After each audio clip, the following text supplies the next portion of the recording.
I am immensely proud of my Ukrainian background, but I'm a Canadian.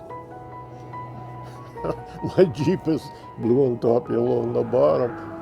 The best compliment I ever had was my close colleague, a very famous pediatric neurologist, Fred Anderman, said, "If Ehor is ever cut, he will bleed borscht."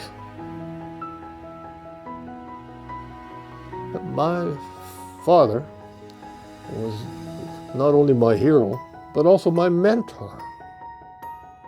He was a disciplinarian, of course, because of his army background, but he was more than my hero, and he taught me so much. He was born in Budinin, one of 10 kids, all boys, except the eldest was a girl. He was the second born. The firstborn traditionally had to be a priest. The second born went in the army, and that's where he went. Worked his way up as an officer. He went to a musical program and learned how to conduct military bands. My passion for music certainly came from my father, and I was happy to share it with my kids as well.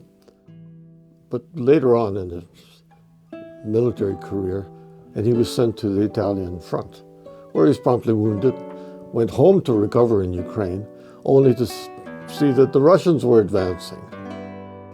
And he and his brother went to fight the Russians. He needed some money. Came to Canada to make $100, never returned till he was 75 years old. Made more than $100. My mother was conceived in Ukraine, came to Canada, and was born in Canada.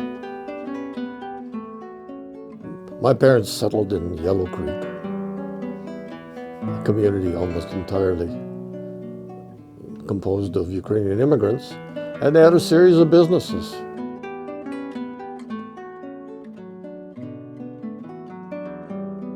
I'm one of 3 siblings, the second born. My brother, Orst Walter Gauk, me, Ehor William Gauk, and my sister, Bohuslava Gauk. Orst was the lawyer, I was the physician, and my sister, Gloria, was the teacher. We spoke Ukrainian, we ate Ukrainian, we went to either the Orthodox Ukrainian church or the Catholic Ukrainian church. I never heard a word of English till I went to school. The teacher had to be of Ukrainian background so she could teach us. My first teacher, Emily Solnetsky, lost 2 brothers in the war. Again, one of my favorite mentors. I had many. I was immunized by a doctor who was my hero when I was about 4 or 5, and I knew from that moment that I wanted to be a doctor. I attended the medical school at the University of Manitoba.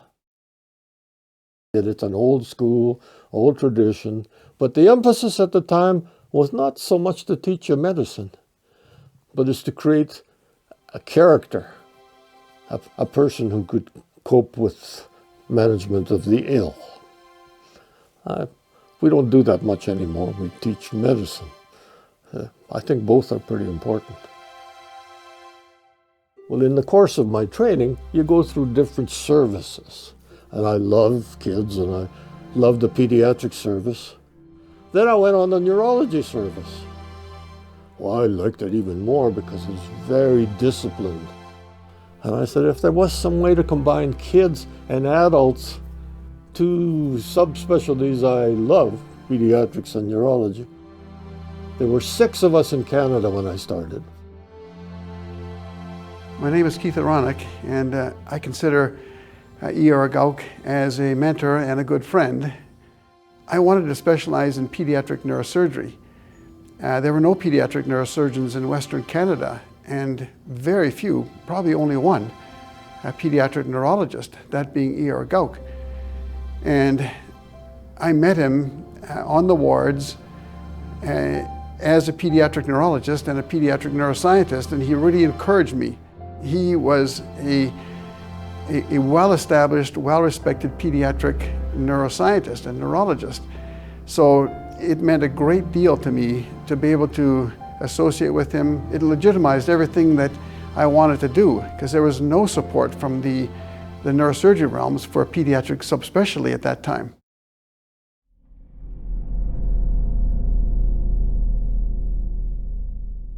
Medical Project Osvita had a very complex origin. I became involved in '92 and continued to be involved for the next 10 years or so. The situation in Ukraine after the Chernobyl event was so desperate and bad. Basically, there was only one solution, and that was education. And the nice word for education is Osvita, enlightenment. I've worked with Ehor for over 25 years. He was concerned about physicians, and I was concerned about nurses in Ukraine. Both of us were from our respective universities in Edmonton, University of Alberta and MacEwan University, and we informed each other about our work. Eventually, Ehor asked me to serve on the board of the Osvita Medical Foundation. I was happy to do so. I was most impressed that Ehor, being a specialist in pediatrics, was able to take the time, or make the time, to take on additional work as a volunteer, and to do so in an environment after the collapse of the Soviet Union that was difficult to work in. I first met Professor Gauk in Kiev in 1997 during an interview of those who'd like to take part in the Project Osvita. Volodya came from Nikolaev. He wanted to be a pediatric neurologist. He was one of about 200 people we'd interviewed looking for 10.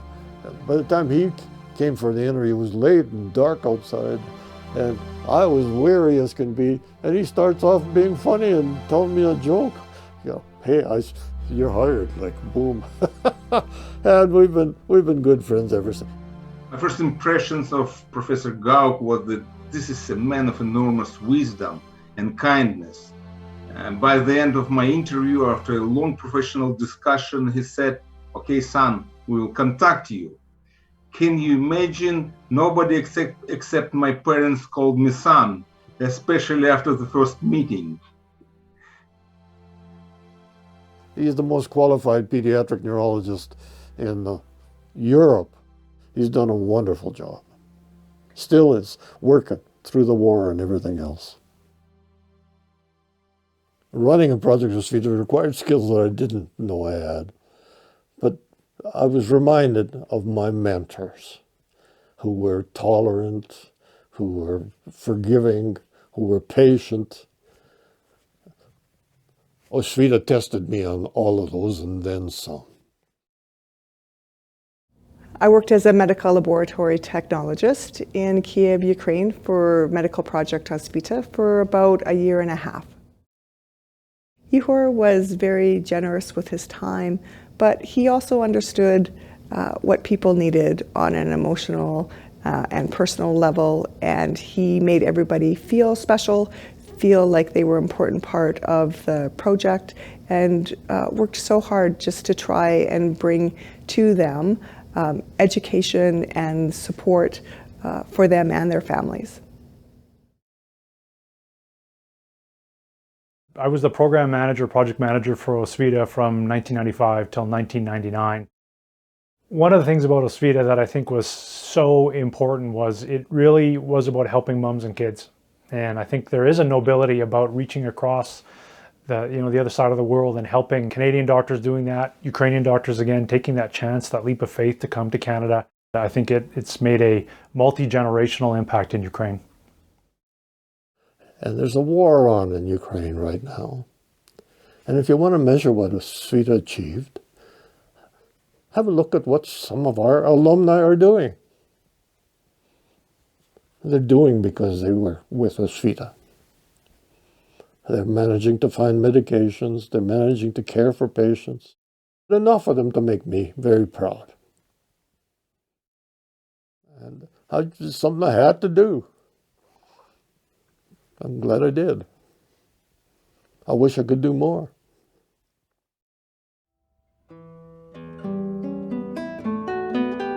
On a personal note, I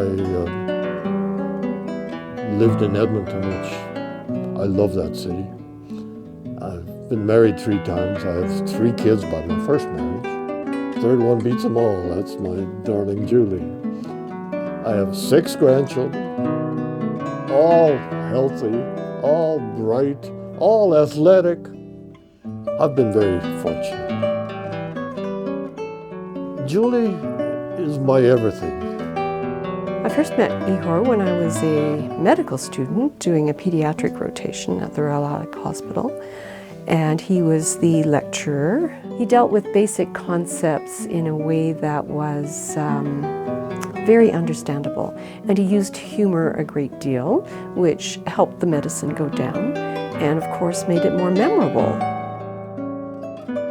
We both signed up for a very wonderful program the Americans have had for years. It's called a Citizen Ambassador Program.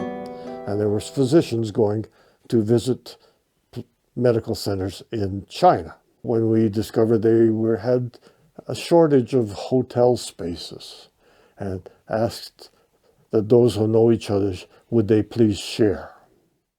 And we've been sharing accommodations ever since.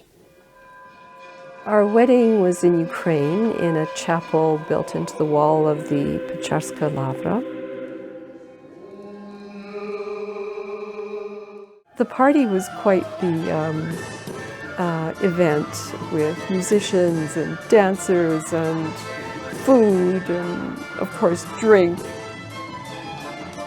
And we're living happily ever after and about to celebrate our 30th anniversary. I built a pool so I could stay in Edmonton and answer phone calls, since I was the only one in captivity doing pediatric neurology. The pool needed a room for the equipment. I said, well, might as well add on a shower and a sauna. So I got a kit and I attached the greenhouse to it. It was empty for 3 years. Changed the scene to Honolulu.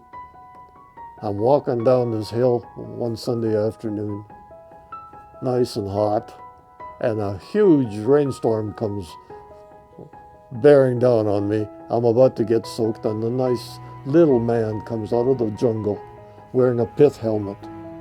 He says, come in, you're going to get wet. He was the most famous orchid grower in Hawaii. I says, I got a greenhouse. So he sent me some plants. Some of them are still going strong.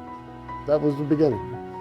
Took greenhouse too small, built a bigger greenhouse, ended up with 1,000 plants. I had to clear some space in the greenhouse. Perfect, because the heat from the hot tub also heated the greenhouse. The humidity from the hot tub also added to the humidity which I needed. And the best part, I had a good soak. It was always great to receive an invitation from Ehor. You knew when you went to his home, he would be wearing his signature Hawaiian shirt. There would be great food on the table, lots of wine would be flowing, and he was just so great at entertaining and just so enthusiastic and fun and warm, and it was just a pleasure to be around him and the circle of people that he drew around him. My time at Medical Project Osvita, ruined me for future jobs because, little did I know that board meetings did not take place in greenhouses full of orchids, in Hawaiian shirts and hot tubs and drinking wine.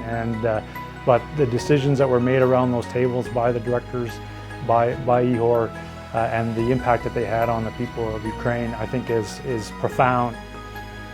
Watching Ehor through his work with Project Osvita taught me that there are many ways to give back, and one of those ways is financial, but also equally important is contributions that you can make with your time and with your energy and supporting people in need who can use your help and expertise. Mentoring is absolutely critical because you are basically focusing on an individual, saying to yourself, I would like to be like him. I admire him, I respect him, or her. You know, I owe him so much. I really do. He's a pretty cool dude. Never fails that I've always got some project cooking. So I decided to write up the story of Osvita. Only to discover that it's not my story. It's the story of those who participated and those who contributed to the project in Ukraine and in Canada. In a society like ours, nobody's rich enough to be sick. Many are not rich enough to be educated. It should be included. So we got a ways to go. Ehor is the eternal optimist. Always have been. Hope I always will be. I like to combine it with joy.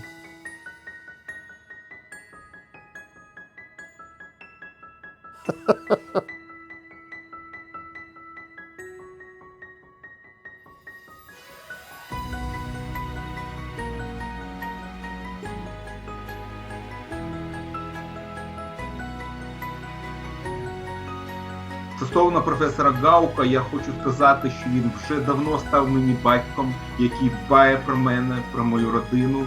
Він надихає мене своєю любов'ю до життя, до людей навколо, і я відчуваю до нього таку неймовірну вдячність, тепло та повагу.